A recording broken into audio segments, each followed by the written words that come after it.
My previous video was devoted to the first movement, entitled Toccata, of the sixth Partita in E minor by Johann Sebastian Bach. When writing large-scale suites, and in this context, the term partita is basically just another name for a suite, Bach tended to begin with a usually lengthy movement, not necessarily related to a particular dance type. Thus, we oftentimes find first movements designated as preludes, but there can be other types as well, such as sinfonia, fantasia, or, like in the sixth partita, a toccata.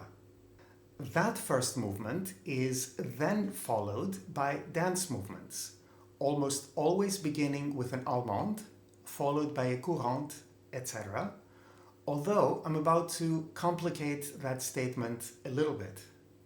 So there is nothing unusual about the fact that the first movement of the sixth partita, the toccata in other words, is followed by an Allemande, or so I thought.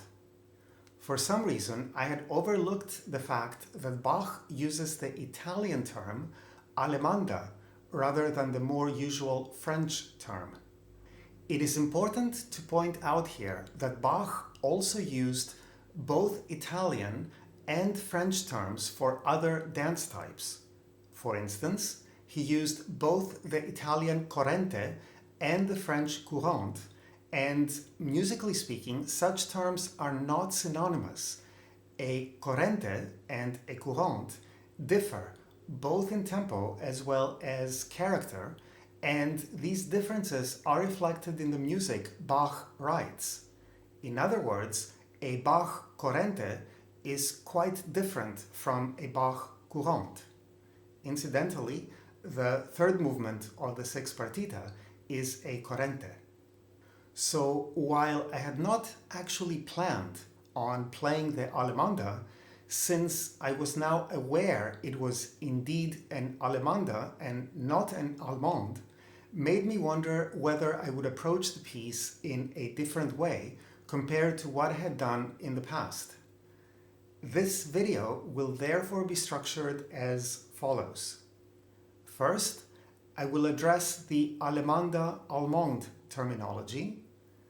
Then I will discuss my approach and offer suggestions for the performance of the piece. And finally, you will hear my recording accompanied by the score. Let's begin by looking at what an Allemande is. And for now, I will just use the French term for the sake of consistency. Regarding dance movements in general, something I have mentioned in previous videos is that it is important to be aware of the characteristics of the actual dance, because it provides us with important clues regarding the character, the phrasing, and the tempo of the piece. However, in contrast to other dance types, it seems that composed Allemandes became separated from the actual dance already during the 17th century. In other words, Allemandes became stylized and were intended more for musical performance rather than dancing. Interestingly enough, in their book Dance and the Music of Johann Sebastian Bach, the authors Meredith Little and Natalie Jenne examine every dance type found in Bach's music, with the exception of the Allemande and the Siciliano. Regarding their exclusion of the Allemande, they state, and I quote, "We exclude Allemandes because by Bach's time they no longer reflected a particular dance form. In a study of Allemandes of this period, we discovered neither clear choreographic roots nor distinguishable recurring rhythmic patterns, nor did we find any choreographies." End quote. All this does not mean that Allemandes do not share certain characteristics, and I will address that later in the video. but we can think of them as slightly more abstract compared to other dance types. The trick, however, is trying to figure out how and if an Allemande and an Allemande differ. The quick answer is that I'm not entirely sure. However, I still think there are certain elements we can isolate that can influence our interpretation. My point of departure in trying to figure out this difference is that we are dealing not with an actual Italian Allemanda, but rather with Bach's understanding of what an Allemanda is. Comparing the Allemanda of the Sixth Partita to Allemandes by French composers, the differences are easy to perceive in terms of character and also especially in terms of rhythmic content. Of course, I'm generalizing a bit, but French Allemandes tend to be more lyrical and, rhythmically speaking, tend to have more even, regular melodic lines. These melodic lines can acquire more of a swing with the application of notes inégales, but even then, at least I tend to apply a milder form of inégalité. The Allemande from the Sixth Partita, by contrast, has a much sharper, spikier rhythmic contour, with lots of dotted rhythms and a heightened sense of urgency. And this rhythmic profile is not limited to the right hand melody, but also permeates the left hand. So if there are such differences, why did I then say a minute ago that I am not entirely sure what the difference between an Allemande and an Allemande is? Basically because if we examine the rest of the partitas, here's what's happening. First of all, the Allemande of the Sixth Partita is the only Allemande in the set. The other 5 partitas have Allemandes. And while the majority of these Allemandes tend to conform to the characteristics of Allemandes by French composers that I just described, they don't actually fully conform. The Allemande of the Third Partita, at least the way I see it, more closely resembles the Allemande of the Sixth Partita rather than any French model. Let's turn now to different aspects of performance. I want to begin by discussing the choice of tempo as well as a particular type of articulation that I usually apply to Allemandes, and which I think is also valid for this particular Allemande. I think I can better illustrate some of my ideas if we look at scores. So what I would like to do next is juxtapose the opening measures of the Allemande from the Sixth Partita with the opening measures of the Allemande, also in E minor, from the Pièce de Clavecin by Jean-Philippe Rameau, first published in 1724. And I have chosen a French Allemande so that you can see the differences between a French approach versus an Italian as understood by Bach approach. The top score is Rameau's Allemande and the bottom, Bach's Allemande.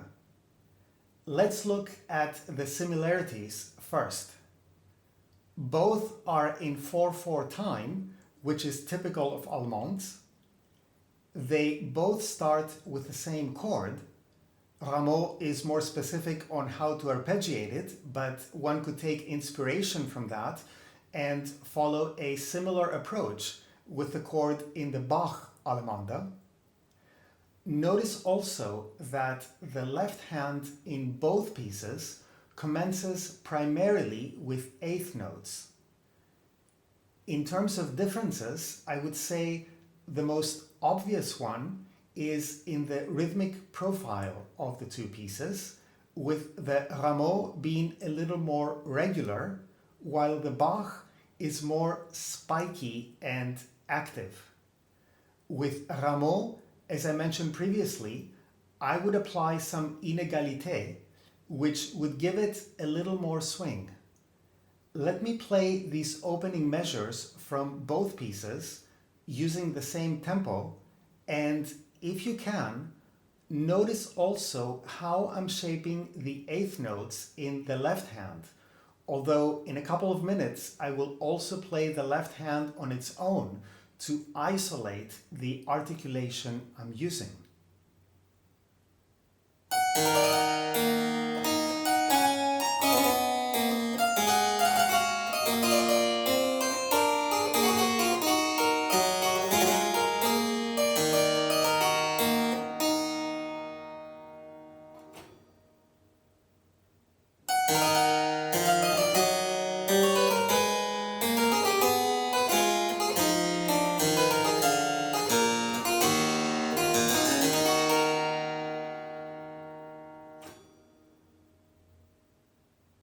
I hope you could tell that these two pieces have very different characters.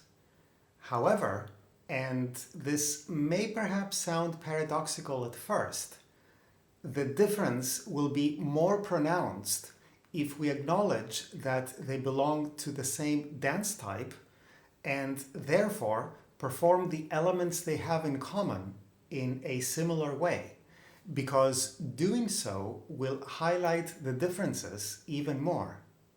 So let's isolate the left hand for a moment, because that's where we find the elements they have in common, both in terms of articulation as well as the choice of tempo. Let's start with articulation, which in this case involves shaping the eighth notes in two-note groups. When I played the opening measures a couple of minutes ago, I played the first eighth note longer and the second shorter. And this is the type of articulation I would recommend using, especially because it makes an Allemande more dancey and gives it a nice swing. Obviously, how long and how short you make these eighth notes can depend on the context, and you can also break the pattern in different ways. But I would say that this long-short articulation can inform the basis of our approach. Let me demonstrate one more time, and I will exaggerate the effect a little bit so it's more perceptible. And I will just look at the left hand of the Allemande from the sixth Partita, which has this type of eighth note motion.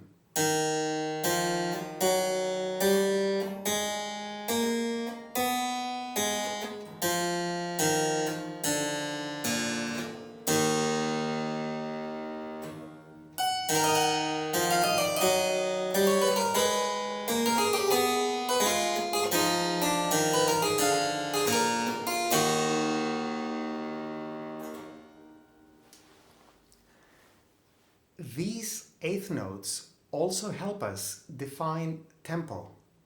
We think of Allemandes as having an overall moderate tempo, but in order to determine this moderateness, it's better to think of it in terms of a moderately paced succession of beats, which in turn means that the eighth notes in the left hand must maintain a sense of flow. And this is the type of thing that I was doing.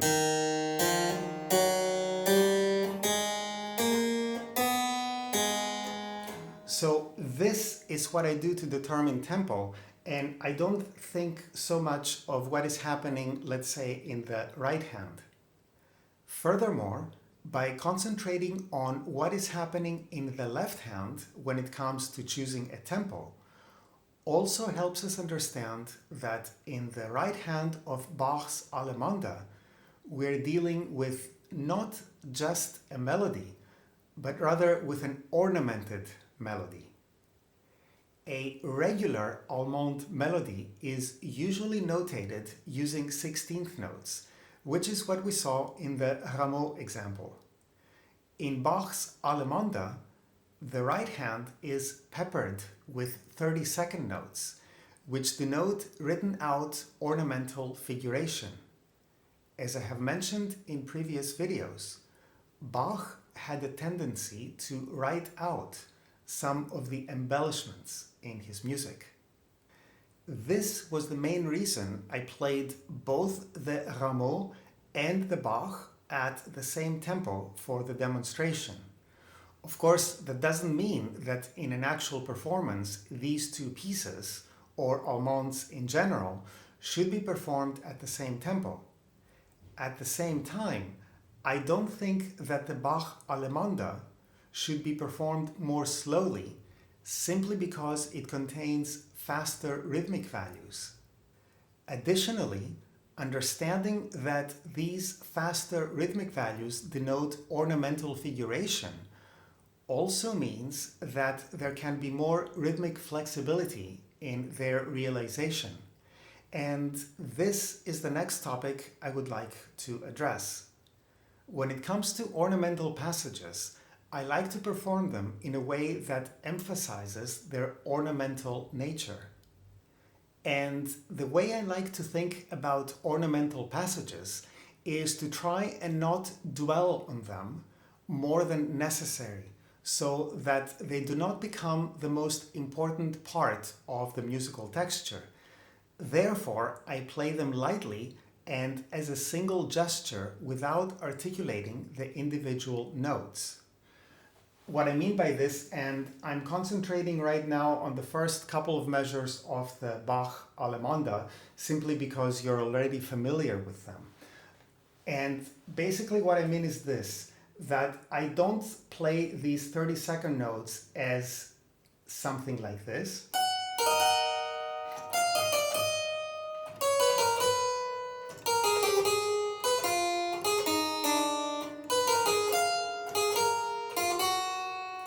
But I play them a little more lightly and as a single gesture, so I don't think of it, but more.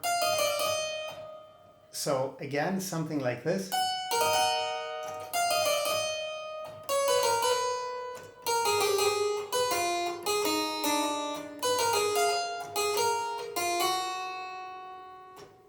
Something like that.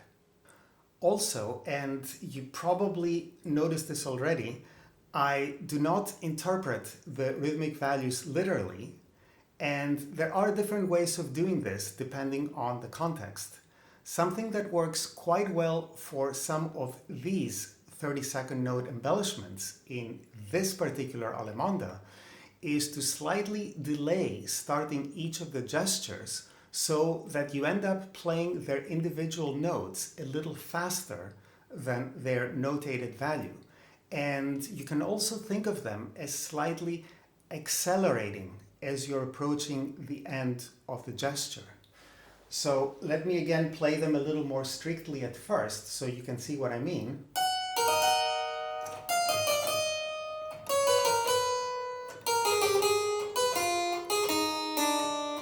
And what I'm doing, I'm going to slightly again exaggerate the effect so that you can hear it, but I'm thinking more of it in terms of a single gesture, but also these note values kind of accelerating as we get to the end of the gesture. So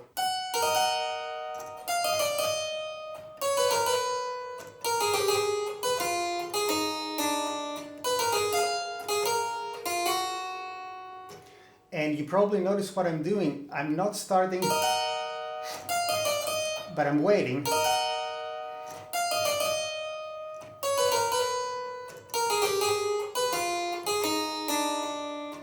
Of course, then all of this has to be aligned with what the left hand is doing. But if you think of it in this way, if this is your model in your head, then the alignment is going to happen as well. Of course, don't worry about everything aligning up exactly anyway. Let me show you one more example, simply because we have a much more prolonged gesture with 30-second notes at the beginning of the second section. And I'm going to start the second section and you will hear which one I have in mind.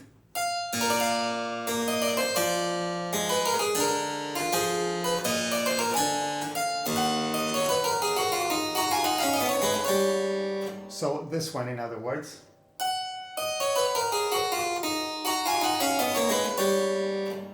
And again, what I do there is I start it, but after this one, I don't follow right away. I kind of delay it a little bit, so then I have to accelerate. Let me start a little earlier so you can hear the effect a little better.